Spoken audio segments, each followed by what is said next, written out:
चलिए देखते हैं डाटा मेन्यू में हाँ क्या सर। क्या चीज़ें दी गई हैं। ठीक है, एक बार सर। इसको एनालिसिस करते हैं। देखिए ये डाटा मेन्यू में आपको गेट एंड ट्रांसफॉर्म डाटा मिलेगा। ये इसका यस सर है। इसका मेन पर्पज क्या होता है कि अगर हमें एक्सेल में कहीं और से डाटा लाना है तो वो कहीं और डाटा से क्या, डाटा लाना। हाँ, तो वो चीज़ हम ला सकते हैं। ठीक है, ये गेट एंड ट्रांसफॉर्म डेटा आपको डाटा मेन्यू में मिलेगा, जिसमें हम इस पूरे सेक्शन का यूज़ हम तब करेंगे जब कभी भी हमें एक्सेल में डेटा कहीं और से लेके आना हुआ। जैसे मान लीजिए कहाँ से ला सकते हैं, या तो हमारे पास इंटरनेट के पेज से कोई वेबसाइट है, उस वेबसाइट में कोई टाइम टेबल दिया हुआ है, या टैबुलर फॉर्म में कोई रिजल्ट लिखा हुआ है, उस डेटा को, जैसे एक पैराग्राफ होता है, उस पैराग्राफ को नहीं ले आएगा, बट जिस चीज़ को टेबल के फॉर्म में लिखा जा सकता है वो वेबसाइट के पेज से वहाँ से उठाएगा ये डेटा। अगर हम फ्रॉम वेब पेज करेंगे तो, अगर हम फ्रॉम वेब पेज करेंगे तो इसमें आपको पूरा का पूरा डेटा वेबसाइट ओपन करने के लिए एक यूआरएल पूछेगा, और जैसे उस वेबसाइट का यूआरएल डालेंगे और उसको प्रोसेस करेंगे तो आपसे पूछेगा कि कौन से टेबल का डाटा आपको एक्सेल में चाहिए, तो वो चीज़ें आपको तुरंत इंसर्ट करके दे देगा। आपको कॉपी पेस्ट नहीं करना पड़ेगा, बस इतना फ़र्क है। कोई नोटपैड में कोई फ़ाइल होती है, नोटपैड की फ़ाइल है जिसमें जैसे नेम, एज, एड्रेस कुछ इस तरीके से लिखा गया है और वो टैबुलर फॉर्म में लिखा गया है, उसको हमें एक्सेल में लाना है, तो उस केस में हमें ये वाला यूज करेंगे। एक CSV फाइल भी होता है, उस फाइल से भी डेटा को हम एक्सेल में ला सकते हैं। कुछ SQL की भी होती हैं, वहाँ से भी ला सकते हैं, बट पहले हम लोग यहाँ पे इसको भी देखेंगे, देन इसको भी देखेंगे। ठीक है, देन आगे आएंगे, इसको प्रैक्टिकल अभी थोड़ा सा करेंगे, बट पहले हम ओके सर। यहाँ पे देखिए get and transform data is specially used for import the data and convert into excel format.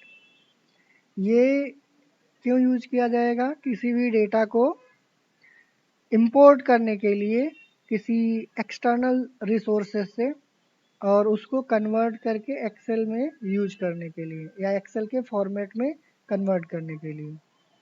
ठीक है, कैसे अप्लाई करेंगे वो भी हम देखेंगे।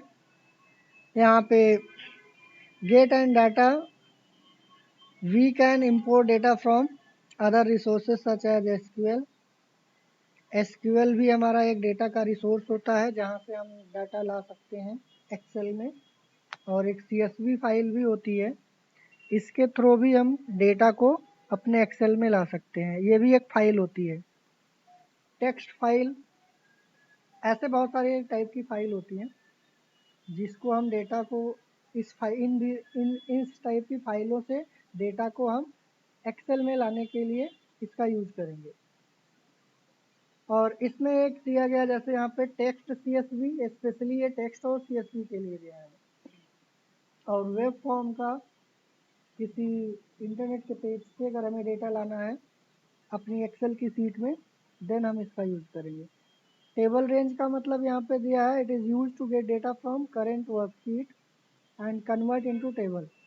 अगर हमारे पास करंट वर्कशीट में कोई डेटा दिया गया है, उसको टेबल में कन्वर्ट करना है, तो हम यहाँ से भी कर सकते हैं। रिसेंट का मतलब है जो हाल फिलहाल में हमने यूज किया होता है उस चीज़ के लिए है। तो इसको थोड़ा सा प्रैक्टिकली करके देखना है, तो हम एक्सेल ओपन कर लेते हैं।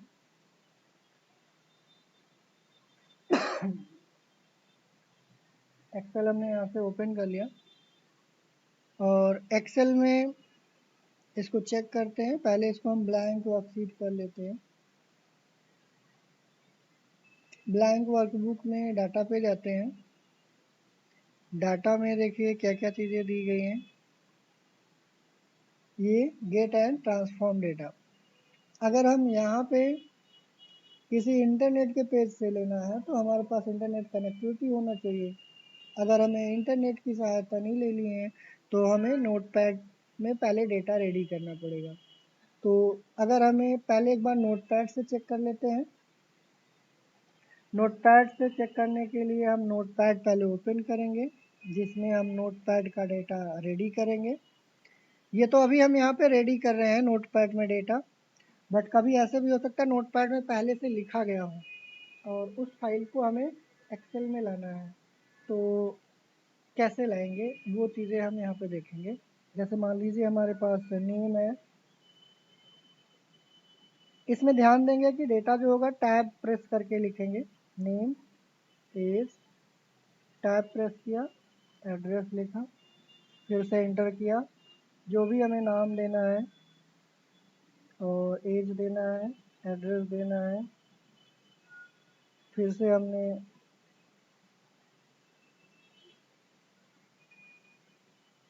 और कुछ इस तरीके से हमने एड्रेस दिया।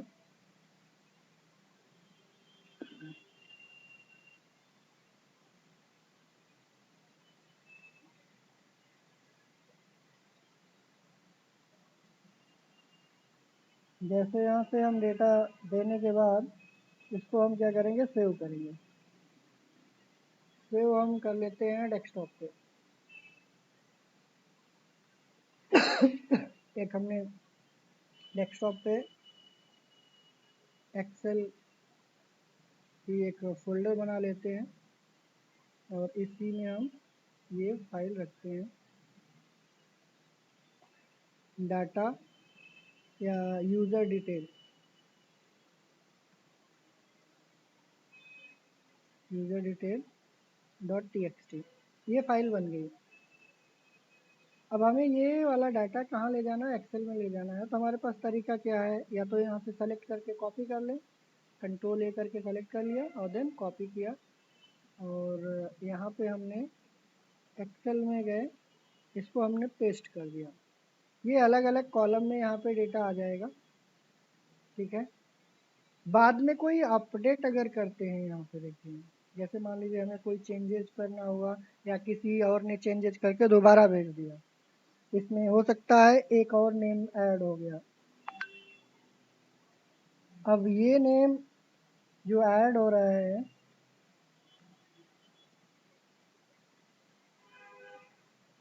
तो अब हमें दोबारा से इसको फिर से कॉपी करना पड़ेगा और देन पेस्ट करना पड़ेगा यहाँ पे एक्सेल में। लेकिन अगर हमें ऐसा नहीं चाहिए, हम चाहते हैं कि ऑटोमेटिक यहाँ पे अपडेट करें आ जाए, तो उसके लिए हम क्या करेंगे, एक नई सीट ले लेते हैं और इसमें क्या करेंगे, फ्रॉम टीएक्सटी फाइल करेंगे। फ्रॉम टीएक्सटी फाइल में जा करके चूज करेंगे वो फाइल जहाँ पे हमने अपनी लिस्ट बना करके रखी है। इस पे क्लिक करेंगे तो हमारा ओपन करने के लिए यहाँ पे ऑप्शंस देगा। डेस्कटॉप पे जाते हैं, जहाँ पे हमने फोल्डर बना के रखा था एक्सेल का, इसमें ये फाइल है। इसको सेलेक्ट करके यहाँ से इंपोर्ट बटन मिलेगा, इंपोर्ट पे क्लिक करेंगे। ये हमारा डेटा कहाँ पे आएगा, यहाँ पे आएगा। इसमें थोड़ा सा एक बार टाइम लगेगा, फर्स्ट टाइम जैसे कनेक्शन स्टेबल होता है, थोड़ा सा सिस्टम की स्पीड के ऊपर भी डिपेंड करेगा। तो यहाँ पे देखिए, ये हमारा डेटा यहाँ पे पूछ रहा है कि लोड करना है, तो ये डेटा हमारा आएगा। इसमें डेलीमीटर्स भी दिया गया है, स्पेस के थ्रू आप यूज कर सकते हो या टैब के थ्रू।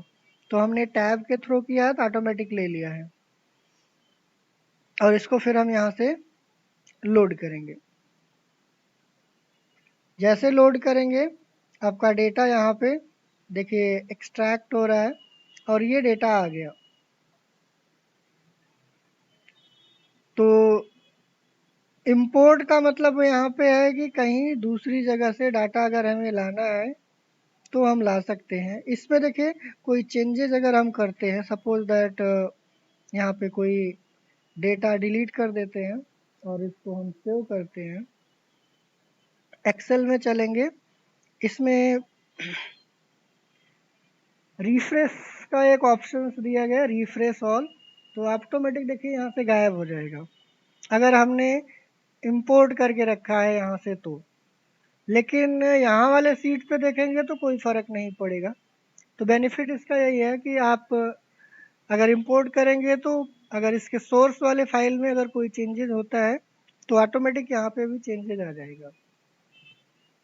ठीक है।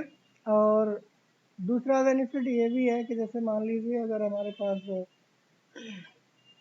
यहाँ पे नोटपैड की जो फाइल हमने डेस्कटॉप पे बनाया था, इसमें एक और फाइल बनाते हैं नोटपैड की। फाइल में जा करके पहले इसको कॉपी कर लेता हूँ, दोबारा लिखना ना पड़े।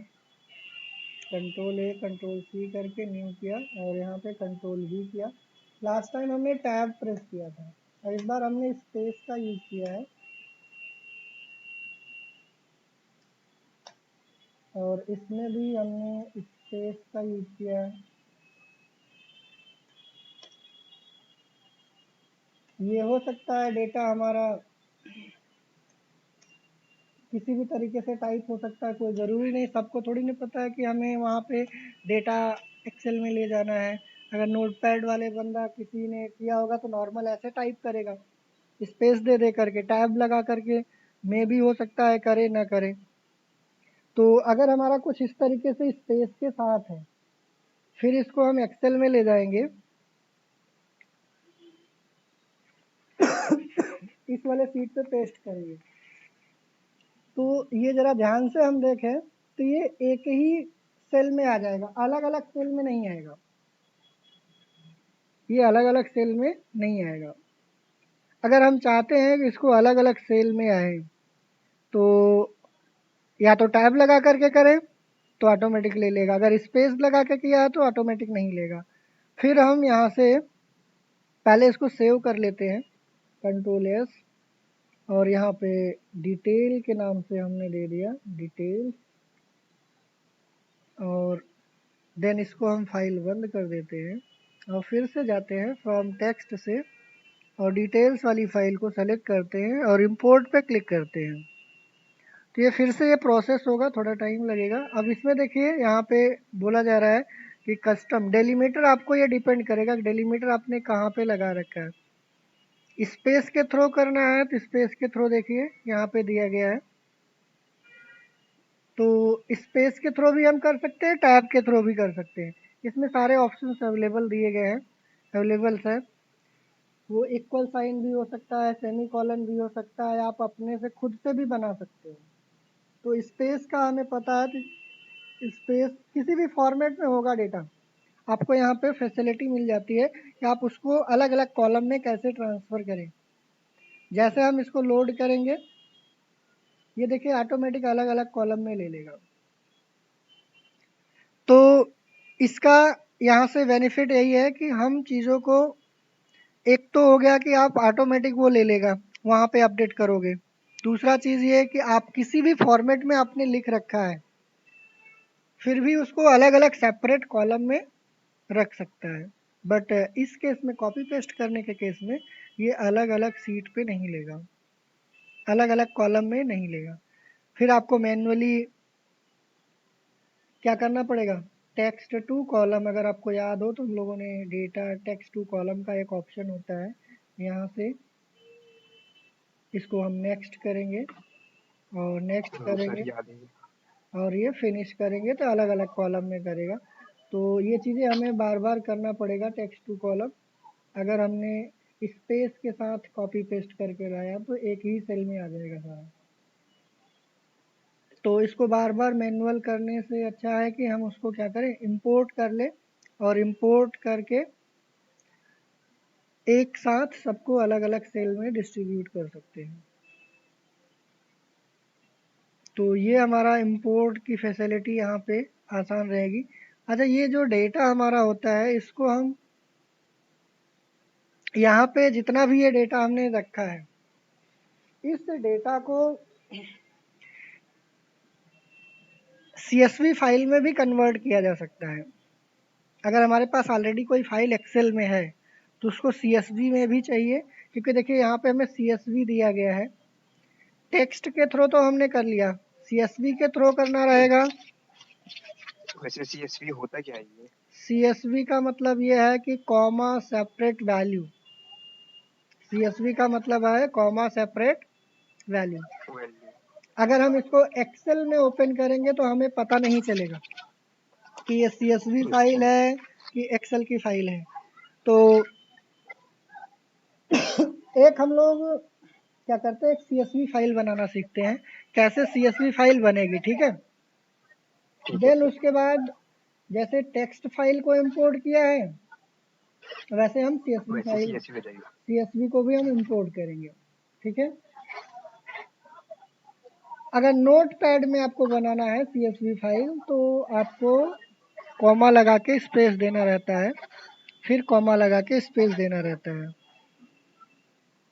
जैसा अभी हमने नोट पैड के थ्रू हमने बनाया था, तो यहाँ पे हमने नेम दिया था, फिर कॉमा, एज, कुछ इस तरीके से रहेगा, नेम, एज, एड्रेस, ये CSV है, कॉमा सेपरेट वैल्यू। अच्छा, जिसको हम ये डेलिमिटर है बीच में कॉमा और स्पेस जो है। हाँ, ये कॉमा सेपरेट वैल्यू का मतलब है कि जिसको हम कॉमा के थ्रू सेपरेट करते हैं वो हमारी CSV फाइल होती है। अच्छा, ठीक है, ठीक है सर। तो इसको हम नोटपैड से भी बना सकते हैं, या तो फिर हम एक्सेल में सबसे आसान तरीका होता है CSV फाइल बनाना। देखिए कैसे बनाएंगे। एक एक्सेल में नई फाइल बनाते हैं, या ये पायोट टेबल का देखिए हमारे पास डेटा दिया गया है, इसको ओपन करते हैं। देखिए यहाँ पे बहुत सारा डेटा दिया गया है, इसको मैं कॉपी कर लेता हूँ, देन इसको CSV में कन्वर्ट करता हूँ।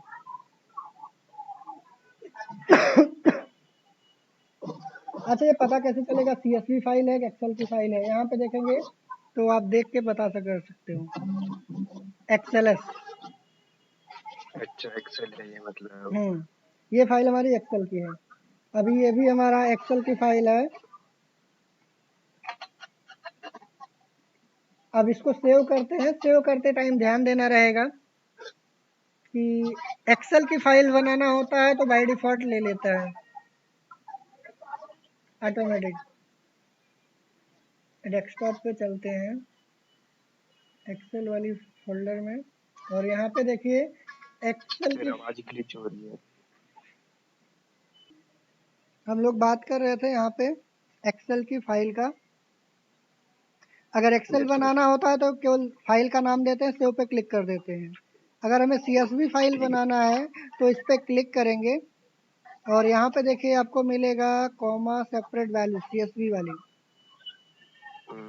यहाँ पे कॉमा डेलिमिटेड, तो CSV फॉर्मेट को सेलेक्ट करेंगे और यहाँ पे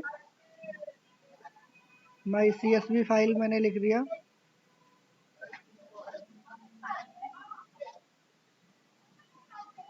और इसको मैंने सेव कर दिया।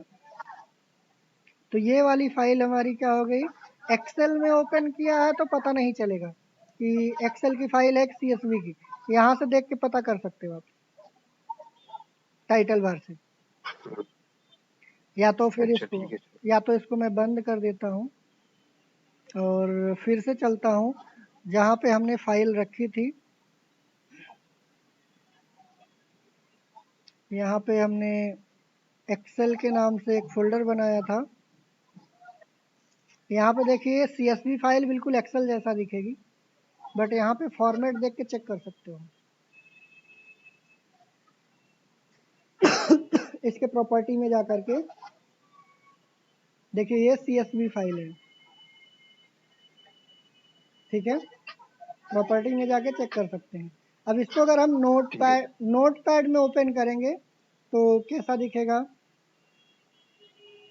कॉमा सेपरेट करके। हाँ, ये देखिए एकदम ID first name comma comma comma comma comma लगा रहेगा हर वैल्यूज में। लेकिन यही चीज़ एक्सेल में ओपन करोगे तो आपको पता ही नहीं चलेगा कि एक्सेल की फाइल है कि CSV की फाइल है। देख रहे हैं, ठीक है। Yes sir. तो ऐसे भी हमारे पास CSV फाइल होती हैं, और उन CSV फाइल को अगर हमें इंपोर्ट करना है तो क्या करेंगे, जहाँ से हमने टेक्स्ट फाइल इंपोर्ट किया था वहीं से जाएंगे और यहाँ से CSV फाइल को सेलेक्ट करेंगे और इंपोर्ट पे क्लिक करेंगे। ये थोड़ा सा टाइम लेगा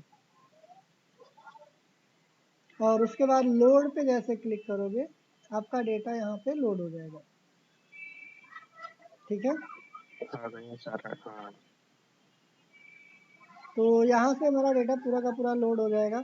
अब आप कहेंगे कि हम तो कॉपी पेस्ट भी कर सकते थे, तो अगर हमारे पास मान लीजिए यहाँ पे एक्सेल की फाइल ये है, इसको मैंने एडिट किया और यहाँ से कंट्रोल A करके कंट्रोल C किया और देन इसको हमने यहाँ पे एक्सेल में आकर के इसको कंट्रोल V किया, तो देखिए ये एक ही सेल में आ जाएगा सारा का सारा। हाँ तो CSV फाइल को थोड़ा सा कॉपी पेस्ट करना दिक्कत करेगा, इसलिए हम लोग यहाँ से क्या करेंगे, डाटा में जा करके इंपोर्ट करेंगे। कहाँ से इंपोर्ट करेंगे, फ्रॉम CSV से।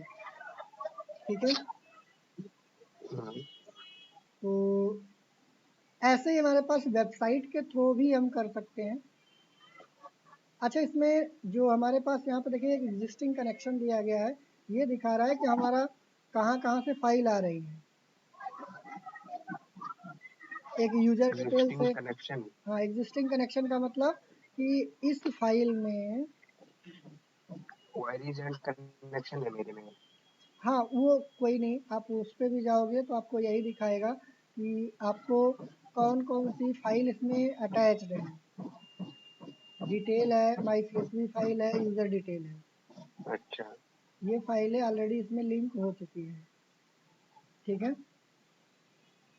और रिसेंट सोर्स का मतलब जो हाल फिलहाल में ठीक है। हमने इसमें अटैच किया था। रिसेंट का मतलब जो हाल में हमने कनेक्ट किया है।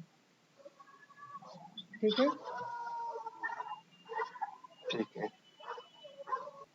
इसमें देखिए अगर हमें किसी वेबसाइट से डेटा अगर हमें लेना है तो थोड़ा सा हमें ध्यान देना पड़ेगा कि ये टैबुलर फॉर्म में डेटा होना चाहिए। तो मैंने इंटरनेट पे आकर के, यहाँ पे ब्राउज़र में आकर के मैंने कुछ वेबसाइट ऐसे सर्च किया और ये वेबसाइट का URL हम यहाँ से कॉपी करेंगे। जिस वेबसाइट के URL का हमें डेटा चाहिए होगा एक्सेल की सीट में, यहाँ से क्या करेंगे, एक नई सीट पे चलते हैं और फ्रॉम वेब पे क्लिक करते हैं और इस फ्रॉम वेब पे क्लिक करेंगे तो ये हमसे URL पूछेगा और इस URL पे क्लिक करेंगे, देन ओके पे क्लिक करेंगे। ये क्या करेगा, उस वेबसाइट से डेटा को एनालाइज करेगा कि कौन कौन से टैबुलर फॉर्म में डेटा दिया गया है, टेबल के फॉर्म में। अगर टेबल के फॉर्म में डेटा नहीं दिया गया होगा फिर वो चीज़ें आपको फेच करके नहीं देगा। अगर टेबल के फॉर्म में डेटा दिया गया होगा तो वो थोड़ा सा प्रोसेसिंग करेगा। अभी देखिए ये कनेक्ट हो रहा है, कनेक्ट होने के बाद ये क्या करेगा, आपको टेबल की लिस्ट दे देगा कि कौन से टेबल का डेटा चाहिए आपको इस एक्सेल में। जैसे आप टेबल को सेलेक्ट करेंगे और लोड करेंगे ऑटोमेटिक वो डाटा आपको यहाँ पे मिल जाएगा। क्योंकि हमारे पास इंटरनेट से बहुत सारे डाटा अगर हमें लाना है तो ये कुछ इस तरीके से हम किसी भी वेबसाइट का सर्च कर सकते हैं, बट ध्यान देना रहेगा कि इन वेबसाइट में डेटा हमारा टेबल के फॉर्म में होना चाहिए। अगर टेबल के फॉर्म में डेटा नहीं है तो फिर हम यहाँ से नहीं ला पाएंगे। देखिए जितने भी टेबल के फॉर्म में डेटा दिया गया था ये आपको यहाँ से पिक करके दे दिया। ये आपको प्रीव्यू भी करके दिखा रहा है कि कौन से टेबल का डेटा चाहिए, क्योंकि वहाँ पे हमारे पास बहुत सारा टेबल दिखा रहा था वेबसाइट पे। तो वैसे ही यहाँ पे भी आपको बहुत सारे टेबल्स का डाटा यहाँ पे शो करेगा। जो भी टेबल का डाटा आपको चाहिए उसको सेलेक्ट करिए और यहाँ से लोड पे क्लिक करिए। ऑटोमेटिक ये हमारा क्या करेगा, यहाँ पे लोड कर देगा डाटा को उस वेबसाइट के थ्रू, जो भी वेबसाइट पे डेटा दिया गया होगा करेंट में। तो यहाँ पे देखिए हमारा ये डेटा आ गया। तो ये मेनली हमारा जो दिया गया है यहाँ पे पूरा का पूरा ये किसी एक्सटर्नल सोर्स से डेटा लाने के लिए दिया गया है। अगर हमारे पास कोई पहले से डेटा दिया गया है, जैसे मान लीजिए नेम, एज, एड्रेस,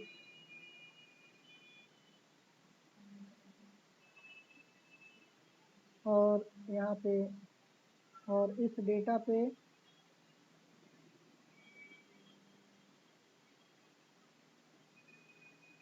अगर हमें कन्वर्ट टू टेबल करना है तो ये हमारा फॉर्म टेबल, और इसको ओके करेंगे, ये कन्वर्ट कर देगा टेबल में। बस इसमें बहुत सारे टेबल के फॉर्मेट्स आ जाएंगे, देखिए यहाँ पे मैनेज करने के लिए। बट ये चीज़ें बहुत, जितनी भी चीज़ें हमने डेटा इंपोर्ट किया है वो सारा डेटा यहाँ से मिल जाएगा, जो जो भी हमने इंपोर्ट किया है। इसमें कुछ चीज़ों को रिमूव करना, ऐड करना, क्लोज करना डेटा को, या फिर इसमें रिफ्रेश करना, ये बहुत सारी चीज़ें होती हैं। इस पर रिसर्च करेंगे, थोड़ा सा देखेंगे, खुद से चेक करेंगे तो बहुत सारी चीज़ों को आइडिया लगेगा। बट अभी हम यहाँ पे इतना ही रखेंगे कि कैसे हम डेटा को लोड करेंगे किसी दूसरी फाइल से। एक तो टेक्स्ट फाइल हमने देखा, और एक दूसरा CSV फाइल से कैसे डेटा लोड करते हैं वो देखा, और कैसे हम इंटरनेट की वेब पेज से डेटा कैसे लोड करेंगे वो चीज़ें देखा। और इसी में गेट डाटा दिया गया है। ऐसे बहुत सारे रिसोर्सेस होते हैं जहाँ से हम ये डेटा ले सकते हैं। ज़्यादातर जो हमें ज़रूरत पड़ेगी वो हमें CSV पड़ती है और वेब फॉर्म से पड़ती है। ये आगे चल करके जिसको SQL का आइडिया रहेगा, फिर या फिर एज़ोरे, बहुत सारे प्लेटफॉर्म्स होते हैं, वहाँ से अगर आपको आइडिया रहेगा तो वहाँ से आप डेटा ले सकते हो। बस अलग अलग प्लेटफॉर्म है कहाँ से डेटा हमें लाना है। मेनली इसका काम है डेटा को इंपोर्ट करना अदर रिसोर्सेज से एक्सेल के सीट में। तो आई होप ये चीज़ें समझ में आया होगा कि कैसे हम CSV कैसे हम इंपोर्ट करेंगे, कैसे टेक्स्ट फाइल इंपोर्ट करेंगे, और कैसे हम इंटरनेट से डेटा को इंपोर्ट करेंगे। और ये चेक करना होगा कि कैसे हम एग्जिस्टिंग कनेक्शंस कैसे देखेंगे और रीसेंट सोर्स कैसे देखेंगे। ठीक है, सर एक बार एग्जिस्टिंग कनेक्शन का बता देना, इसका एग्जिस्टिंग समझ नहीं आया। कनेक्शंस का मतलब ये है कि जो चीज़ें ऑलरेडी हमने यहाँ पे डेटा ले रखा है, कहाँ कहाँ से लिया है, इसमें हमें वो अच्छा, सारी वो लिस्ट सारा शो कर, बताएगा। हाँ वो सारी लिस्ट हमें दिखाएगा कि हमने कौन कौन से टेबल लिया है, कौन कौन से कनेक्शन अभी एक्टिव है, वो चीज़ें यहाँ पे आपको दिखाएगा। ठीक अच्छा, है।